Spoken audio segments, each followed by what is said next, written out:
No records of an Ericsson have been found as yet. I feel, just as I come up to the top step, I heard very clearly a man's voice say, whatever this meant. He's so glad, he's so glad. This should have been Lizard, or someone wanted this to be Lizard, and it was not to be so. It is called Lizard. It is? This whole area is known as that. What does he mean? What is the original name of this now, this lighthouse again? Souter Lighthouse. This man is glad that it was not called Lizard Lighthouse. Right, okay. He's covering himself up and just wants to stay in the background. Do you want to go downstairs and maybe we should maybe talk about turning off the lights? Yes, I think so, yeah. Okay, let's do that then. What's your way on the way down? Yes. With the lights off, we decided to continue our search in the living quarters. But before we could get there, Derek was being drawn to a room which served as a pantry, where he sensed some unusual activity. It was in this room that in the past, members of the lighthouse staff had reported some strange and puzzling experiences.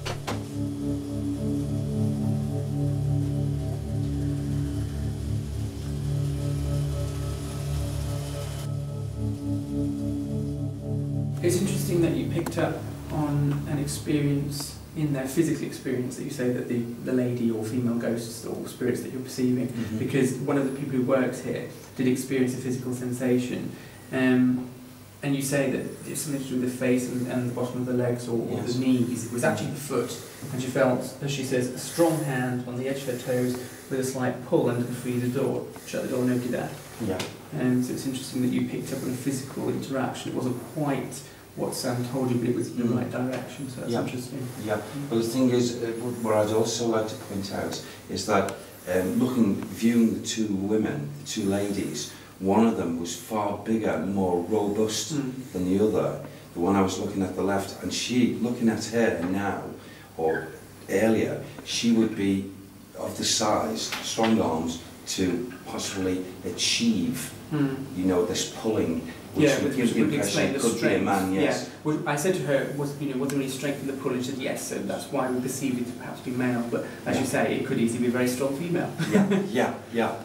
I also feel as if that female would have been very strongly used to dealing with, you know, meats and stuff like this. Should we move on? Where do you want to go?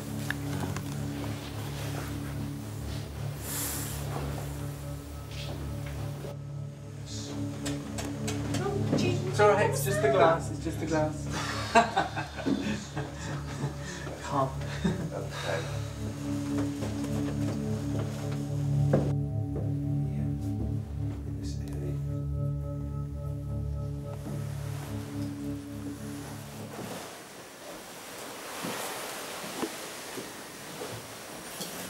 I've just realised something that you said earlier, actually, which the room next door with the pantry, with the physical experience, you describing a robust woman. Yes. When I was with you here, as you'll remember, I'm sure, you described a largish lady with a big stomach and somebody that was quite sort of robust, as you described then. So is it the same sort of feeling? I feel it could be the same person, yeah. That's why I was drawn in here. Did you get any names connected with her?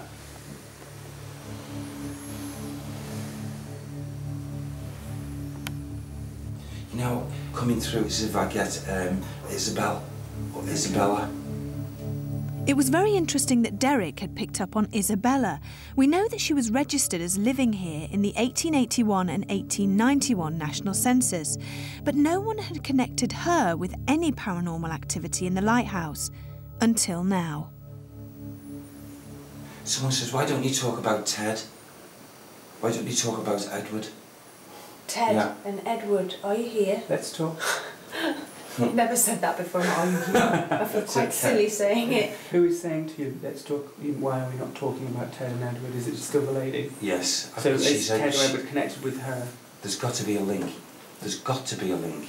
Big, pinky, if not pinky leading to red. I'd call them jowls, really, with this woman, okay? I've just been made aware here of a dog. It's like a black mongrel dog. Is it connected to the woman? Yeah. I have to say there was no readings here earlier on, so if we do pick anything up in the way we can inform. Nothing registering at the moment. Mm. Okay. This is hide and seek here. Why can't you just be front and go? I have to admit, when I came in here earlier on to do something, I did not like this room at all. It does have more of a feeling. When I sat in that chair, I didn't like it. Well, I sat in that chair, didn't like it. Yeah. I felt like somebody was going to come and say, "Oi, that's my chair." Yeah. Well, there are theories about objects being haunted, but I have to say that every single object in this room is not connected to the lighthouse. They are all reproductions. I know that because I was told that. Every one thing, nothing of it has any link to the lighthouse. Yeah. So that's my imagination. Probably. Yeah. But let's not discount the area. Yeah. Yeah, that's true. Forget the furnishings, but the area and the situation of things. If you believe in haunted objects anyway, and if you believe in psychic emanations and vibrations, they can connect to objects, yes, then it's conceivable, if you believe that theory, that certain spirits will be connected, i.e. to the chair, to the table, but not necessarily with the lighthouse. So you may have picked up on something that happened to somebody in that chair somewhere a long time ago in a different place. No, I think I was being a big girl pansy and just was frightening myself to death as I normally do. That was the fear. It's the fear factor, yeah. Do you want to move on, Derek? Or do you want to stay here a bit longer? Can we move on? Yeah. Let's move on, please. Just come through and thought. The last place we thought Derek would want to go would be Nick Dolan's office. No one had ever seen anything in here. Come in on you. Okay.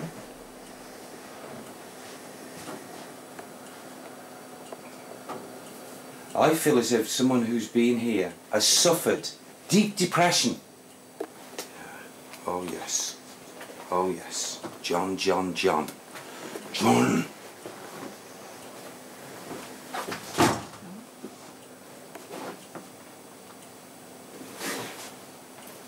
you do that to me. I've got someone called John here who... Don't you do that to me. What's he trying to do? He's trying to agitate me. Yeah, I could be the calm customer in John, and then I could be this angered soul coming in. But on this level here, without a doubt, the name John comes in. Okay. Right. Do you want to stay on this level for a little bit? Can we? Do you want to go? Yeah. Members of the staff had all reported spoons flying, cold spots and being physically grabbed. Was there a poltergeist in the kitchen? We just had a strange EMF fluctuation here earlier. That was exactly where it was earlier on. Same height too, because she was sat there. Yeah. So it's not there now. That was really weird. Was it? Yeah, it was. You know, there's this hide and seek business that's going on here, of that lady's presence. Do you know what sort of things have been happening here? Things elevated. Physical things? Yeah. In this room? In the property. More so led to this room, I feel. I'd be interested if Sam could tell you what happens. I don't really see her. You see her? You see her? Why are you looking like that? The way she's looking at us. Well, why not? Why is she looking? She's not looking at me, is she? She's not happy with us. Where is she? She's there. Well, come on then, do something. Come on, Isabella. She's there. Are you saying that the physical things that have happened in this room, physical object movement, is down to her? Yes.